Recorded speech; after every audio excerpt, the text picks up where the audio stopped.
And we're live. Welcome back. Episode 3 of Spring into Action. My name's Jonathan Creek. Some people call me Creaky. Whatever you like, I don't mind. Now, this series is all about helping real estate agents prepare for spring so that next January and February you've got cash coming through the bank. You're set up for a massive 2023 and things are going to get back to normal and things are going to start pumping again. And today I've got a guy who really knows how to get things pumping. He's the head of training at Century 21 and Better Homes and Gardens. He is absolutely just carrying around buckets of gold and information to get you up and about. So straight after the intro, we're going to meet with Andy Reid.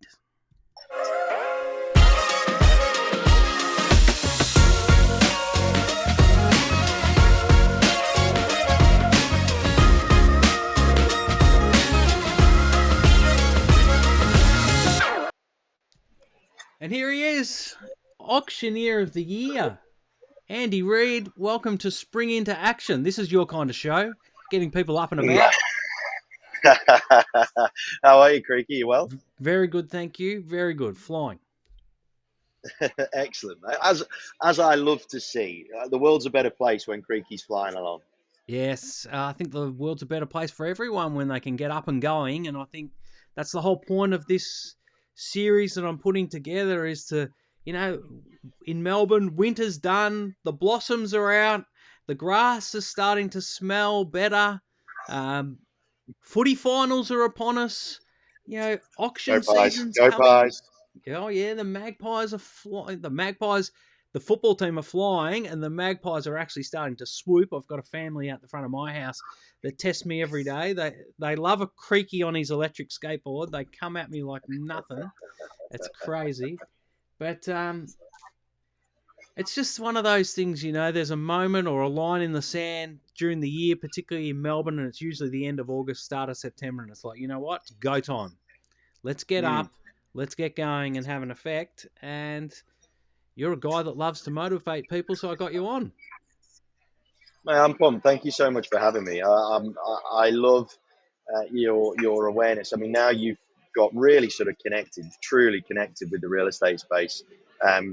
It's great to see guys like yourself coming from outside the game and noticing key ups and downs. I'm not talking just about business, but in terms of the general vibe of the game, right? Because it's same as working in a business. When you're too busy working in it, you really struggle to get that degree of perspective. And that's where people like yourself, it's really, really cool to get you guys, to get likes of yourself coming in and giving the industry what it does need, right? Instead of what we feel they want. Yeah, and I think sometimes if you've been in a certain industry for a while, and I suffered this when I was in television. I was in television for 17 years, and I got tired of it. But I look at real estate, and the more I've been, I wasn't dragged into it. I happily went in, and I just love real estate. Like I don't run a real estate business. I'm not an auctioneer. I'm not in sales, but the game of real estate is one of the best. And for those who are in it and have a foothold in it and are successful at it, man, you're in a lucky position because I think the Australian real estate market's one of the best. It's just a beautiful thing. The industry, it's the same as anything, man. You can lament it being a thankless task and drudgery and all the rest of it, or it's all about choice, right? And this is where this industry can be, if you choose it to be, the most fun game in the world. Like ultimately, you can the second that you think you know everything, you'll be faced with a situation that you've never dealt with before.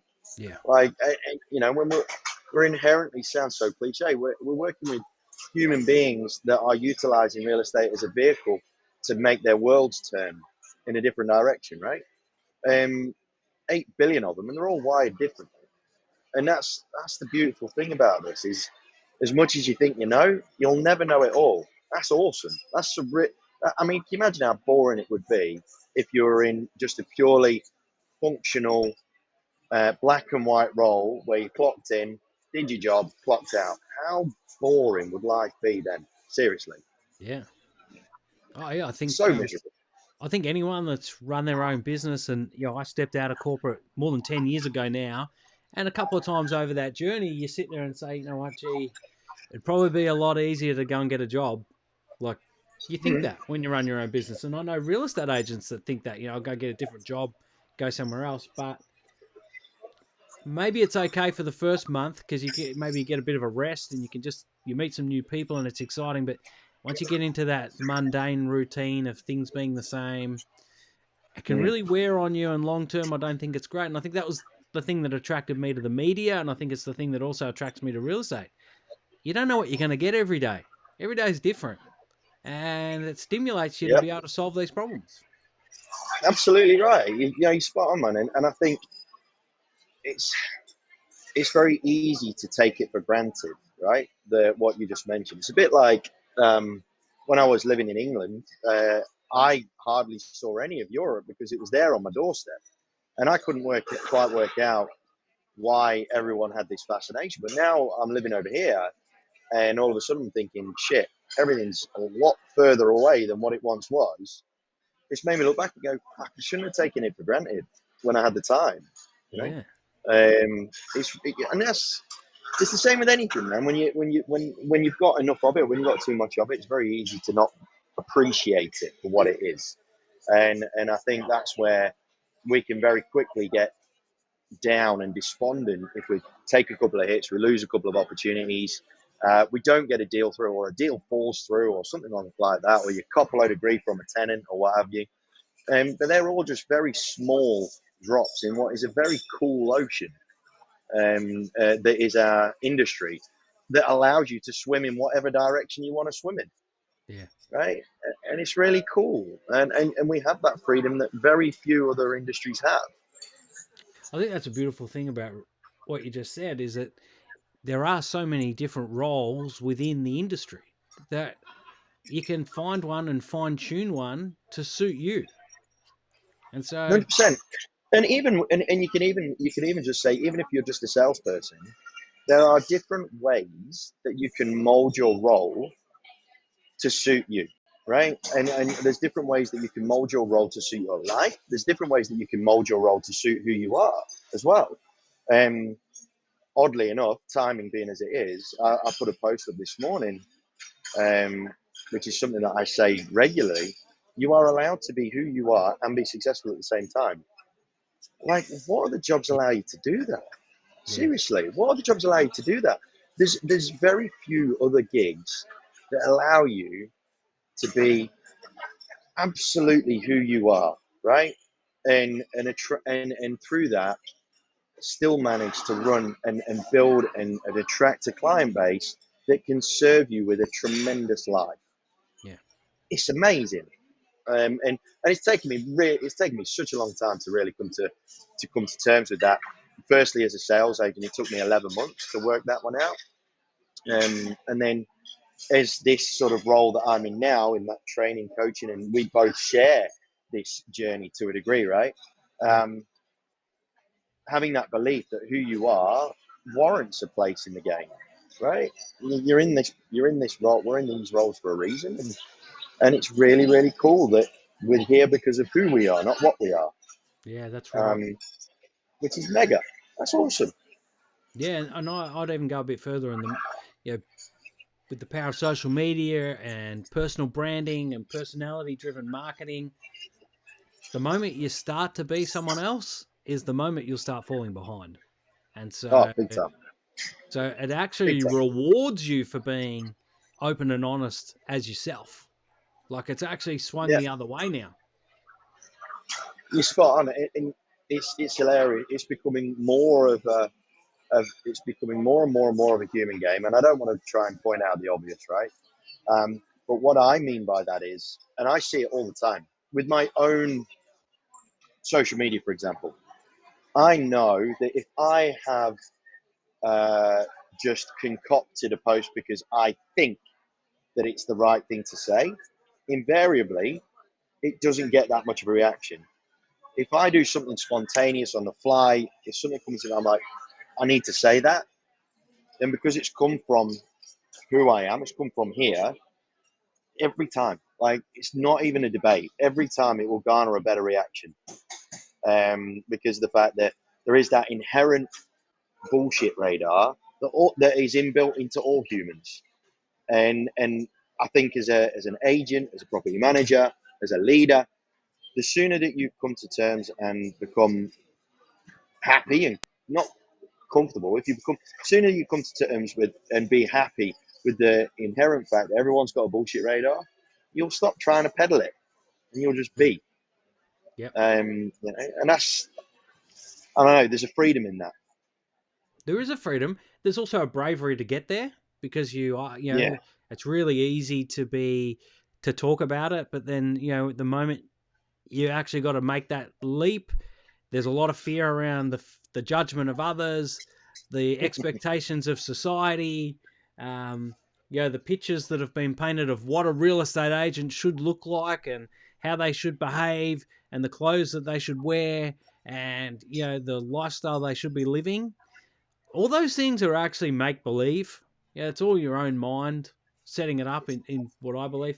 And the agents that I work with that come out and adjust themselves, and you're one who does it really well. Um, when you were locked in quarantine and you started your podcast, Silver Lining, I remember getting on the phone to you as you were doing it or just before you started it. And you were really just yourself. You were locked in a hotel room. There wasn't anyone else you could be after so many hours. I think you did the long quarantines. I reckon you did 2 weeks. 2 weeks in Crown Casino, was it? Yeah, it was That's a the lot of most time. luxurious prison ever. That's a lot of time to work out who you are, and with no real influence of anyone else because you got no human interaction. So, yeah, and look at how good that moment of being used has served you. I almost look at that, and you can correct me if I'm wrong. I actually, my knowledge of you and what you're doing, I think that was a massive turning point for you.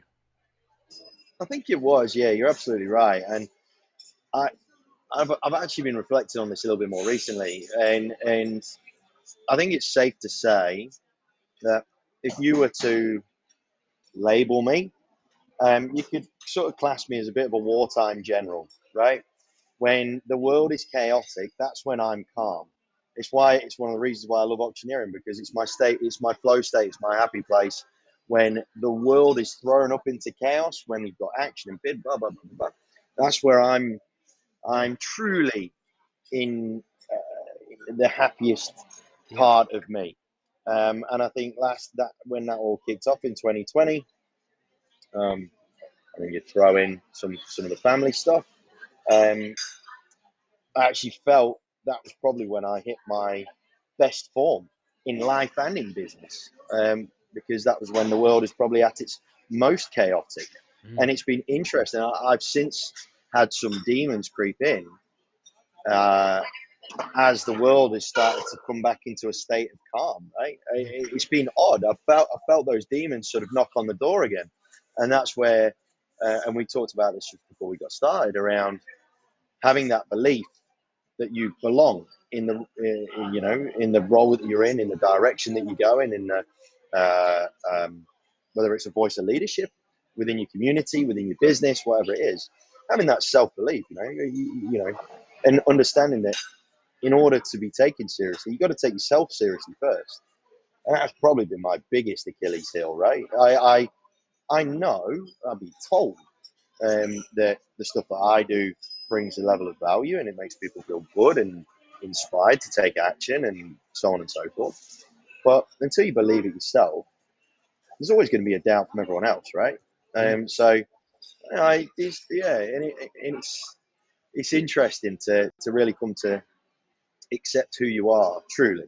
There's always, and we change as well, right? I think we do change, and I've matured. I think my role at Century 21, Better Homes and Gardens, has certainly helped me mature, like understanding and seeing a lot more franchisee concerns and battles and issues and all that sort of stuff. Seeing that a hell of a lot more around Australia, New Zealand has certainly opened my eyes to that. Seeing the opportunities has certainly opened my eyes to that and how a level of maturity can unlock a lot more opportunity at the coalface and beyond. Um, but yeah, I am a wartime general. Generally, I when think the that shit hits the fan is when I tend to hit my straps. I think that's really interesting because I think that's sort of what we're dealing with across the industry at the moment is that with lockdowns and probably a more open way of saying, I'm not feeling right today. Okay, work from home. So there's a bit more flexibility around not having to report to the office like they used to. Um, Across all industries, not just real estate, but there's this flexibility.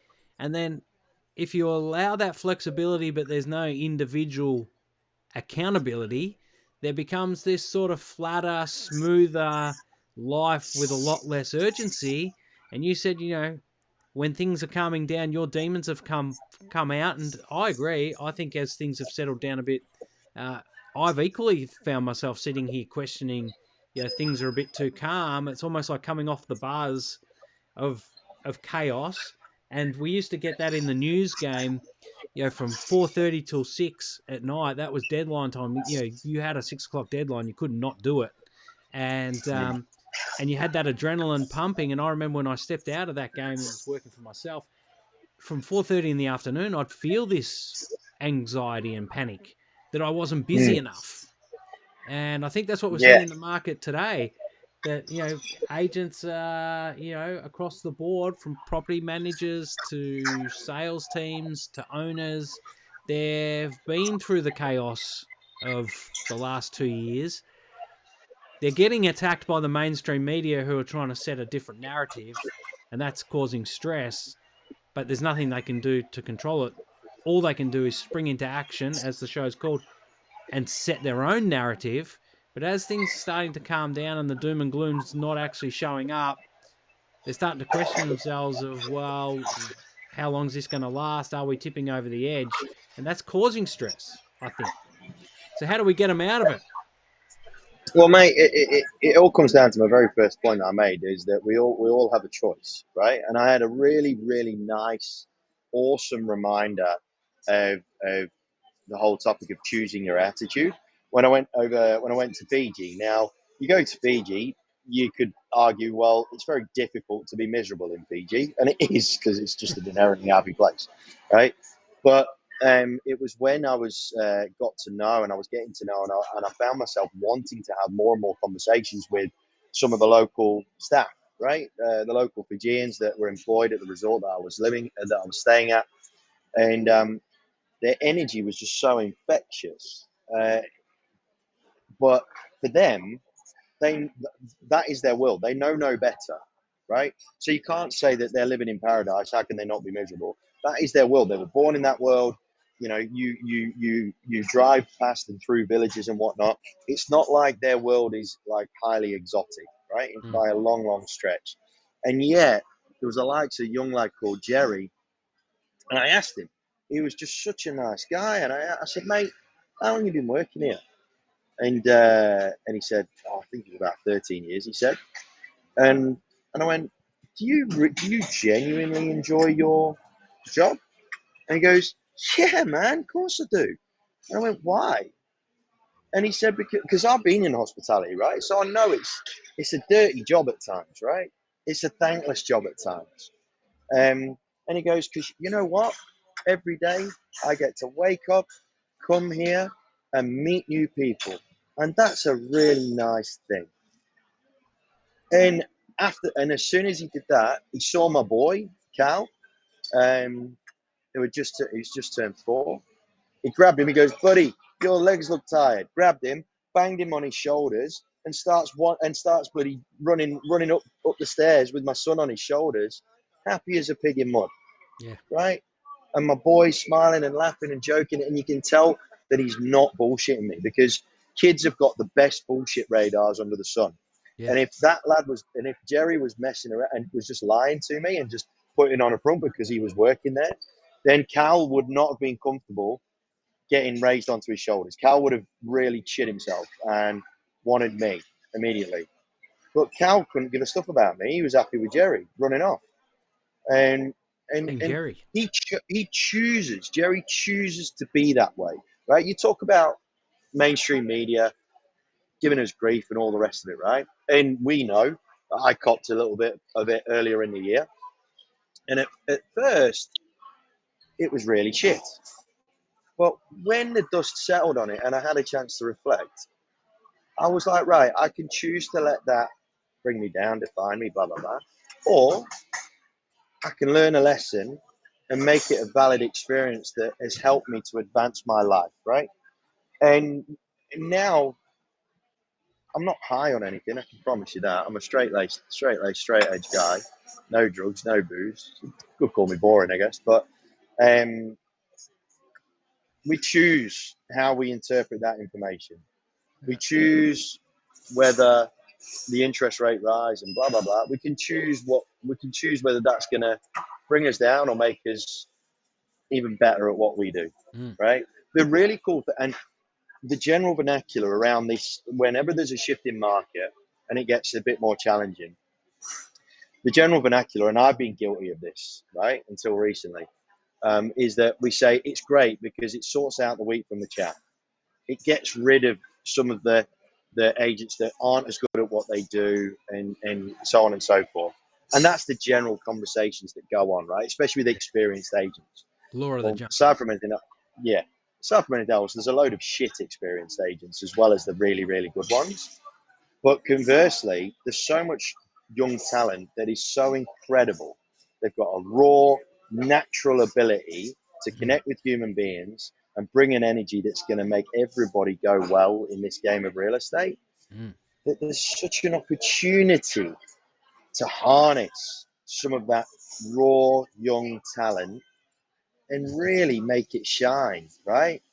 And bring and instead of seeing it as a negativity that these people don't know what they're doing in certain markets and whatnot, see it as an opportunity to make them aware of what they can be better at, right? New ways, It's a mate. much They come different with way of new looking at it. skills. They come with new skills and new ways, and it doesn't mean you have to give away the old ones. You just add it into the Oh, mix. how cool is that, right? If I was a business owner, I would not be scared of taking on fresh new talent. I know that everybody's looking for experienced agents in a minute, but I would not be fearing taking on new talent because the energy that they can bring, it can, in a lot of instances, it's exactly what an office needs. Is a fresh energy and a fresh perspective and a breath of fresh air, right? And a new personality to bring into the dynamic. Mm. It's interesting. I was chatting to a business owner up in New South Wales, and she's just expanded her empire, which is incredible in this time. Um, and she's been really struggling with being a leader.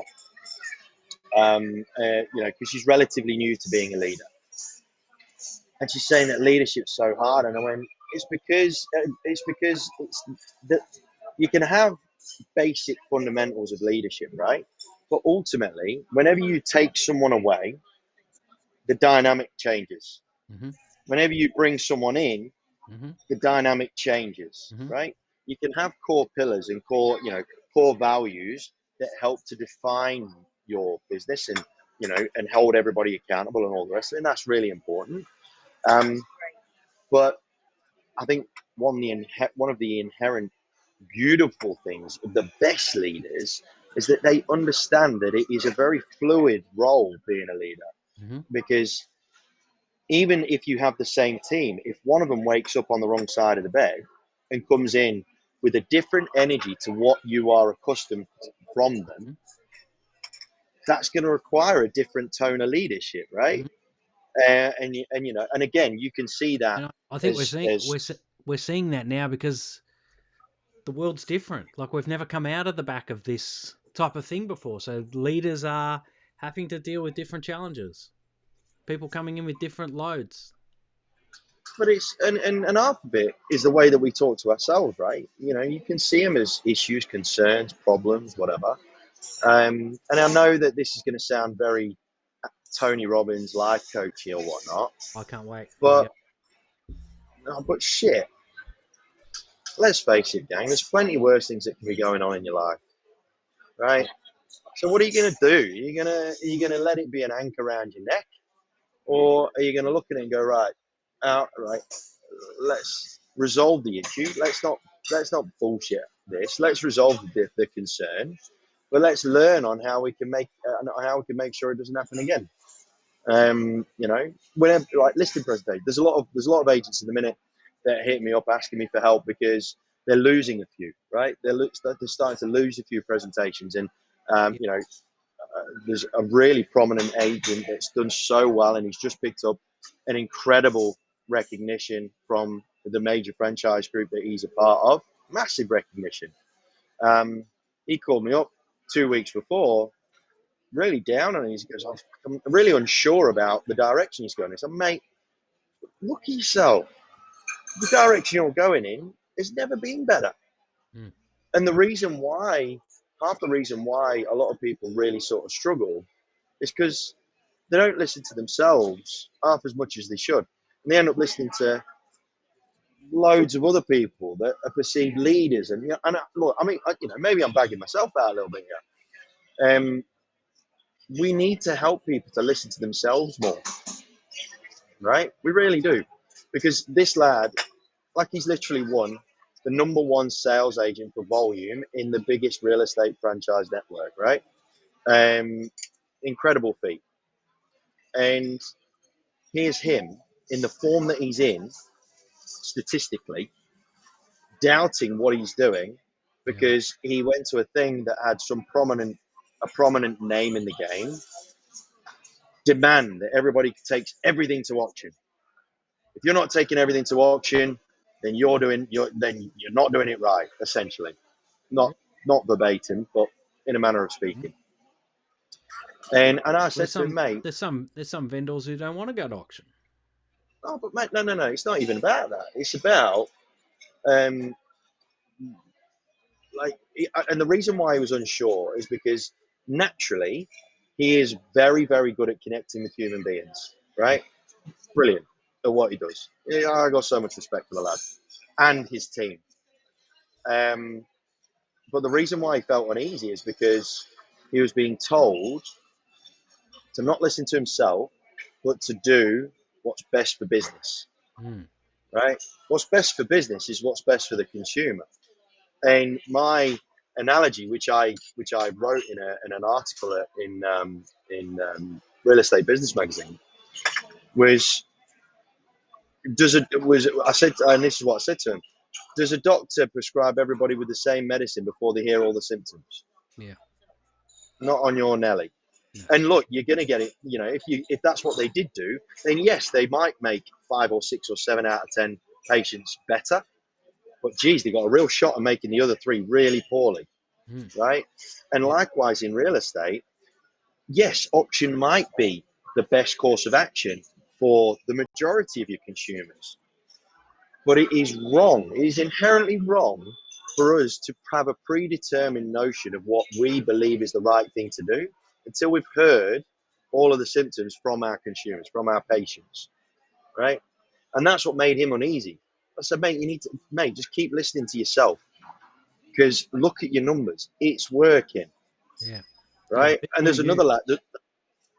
And there's another lad, a director of and he's just opened recently opened a Better Homes and Gardens franchise in New South Wales.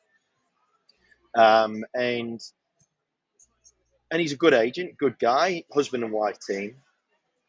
And he came to me pretty soon after he'd started, really, really worried because I think he'd lost three or four, I think four listings on the bounce, four opportunities on the bounce, right? Yeah. And he come to me really down on mojo, down on confidence, like we said, you're seeing in the market, right? With a lot of agents. I said, all right, let's do a role play. Let's do a listing present. I want you to do your listing presentation to me. And he goes, right, okay. And I said, look, don't worry, mate. There's going to be no judgment. And I was just effectively practicing what I'm preaching. I'm Yeah. getting all the symptoms before I prescribe any medicine, right? Yeah. Yeah. Yeah. Give us a look at what you do. Exactly. Let's look under the hood. And at one stage during the listing presentation, he stops and he's looking all awkward. And I went, mate, what are you doing? And he goes, oh, I'm just trying to read your body language. What? Like a book. Why? Well, why? Mm. He goes, because trainer X, I won't name names, trainer X said that this is what you have to do at this time. And da da da. I went, whoa, whoa, whoa, whoa, whoa, whoa, whoa. Do you do that when you talk to your mates? Stop Yeah. halfway through a fucking sentence and Be weird. try and read me? He's like, no, of course not. Why are you doing it now? Yeah. And Yeah. what we ended up having to do, because he confused himself that much because he was trying to listen to too many people, he was trying to listen to too many experts, Mm. right? Where they like these fandangled ways of, you know, do my course and win more listings, do my this and become $1 million that, and blah blah blah. I went, mate, piss it all off, right? What makes you good as a human? And he Correct. said, I think I can do this, that, and the other. I'm like, cool. Do you know what you're doing in your job? Do you know the legislation? Yeah, of course I do. I'm like, right, sweet. Let's just work. Let's just start there, shall we? Right? And yes, there are going to be things, and yes, there were things that I recommended to him that he perhaps needs to add to his game, Mm. but it's his game. Yeah, I think it's really important, and this even flows into my space a little bit with social media and content and communicating via content. Is that you get so many people who follow the social media gurus at a big conference, and then all of a sudden the next day you've got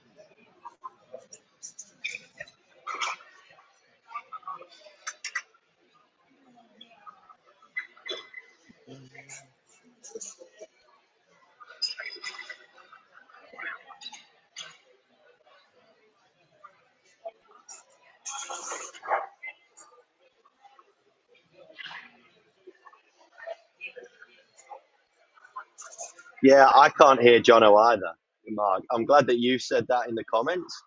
Jono, yeah, you've dropped out. I wondered if it was me.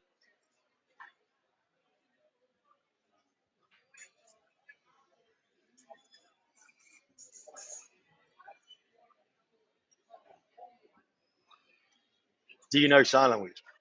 No, I know someone that does. I can do that.